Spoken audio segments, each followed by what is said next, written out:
તો એમસીની સંકલન સમિતિની બેઠકમાં સરકારી સ્કૂલનો મામલો સામે આવ્યો, જેમાં ધારાસભ્ય અમિત શાહે સરકારી સ્કૂલ મુદ્દે આક્ષેપો કર્યા હતા। જમાલપુરમાં શાળા તોડી શોપિંગ સેન્ટર બનાવ્યાના પણ આક્ષેપ કર્યા હતા। ધારાસભ્ય અમિત શાહે સંકલનમાં મુદ્દો ઉઠાવતા હોબાળો થયો હતો।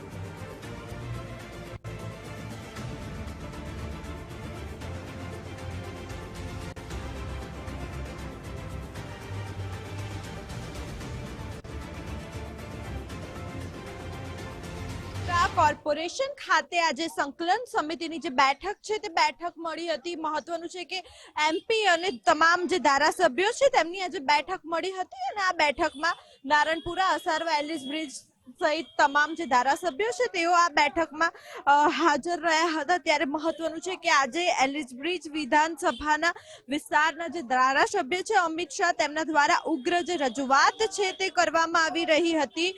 પોતાના વિસ્તારના જે પ્રશ્નો છે તે પ્રશ્નો અંગે તેમને ચર્ચા કરી હતી અને મહત્વની વાત એ સામે આવી રહી છે કે જમાલપુર વિસ્તારની શાળા નંબર 3 અને 4 અંગે જે ઉગ્ર રજૂઆત છે તે ધારાસભ્ય દ્વારા કરવામાં આવી હતી અને વિસ્તારમાં સ્કૂલ પડી ગયા બાદ હાલ જે શોપિંગ સેન્ટર છે તે બનાવવામાં આવ્યું હતું તે અંગે કમિશનરને ઉગ્ર જે રજૂઆત છે તે રજૂઆત કરી હતી અને શાસન અધિકારીને હાંકી કાઢવા માટે પણ કમિશનરને ઉગ્ર જે રજૂઆત છે તે કરવામાં આવી હતી અને ત્યારબાદ જે સ્કૂલ બોર્ડના શાસન અધિકારીએ સ્કૂલ બંધ હોવાની પણ સંકલન સમિતિમાં જે રજૂઆત છે તે કરવામાં આવી રહી હતી। એએમસીના લોકોના ઓટલા અને ગેલેરી તોડતો હોવાનો પણ આક્ષેપ છે તે કરવામાં આવી રહ્યો હતો। આ તમામ જે જગ્યા છે ત્યાં જમાલપુરમાં જે સરકારી શાળા છે તે હતી અને તે તોડ્યા બાદ અહીંયા આ જ વિસ્તારમાં જે શોપિંગ સેન્ટર છે તે બનાવવામાં આવ્યું હતું અને આજે રજૂઆત બાદ અહીંના તમામ જે વેપારીઓ છે તેમના દ્વારા સ્વૈચ્છિક રીતે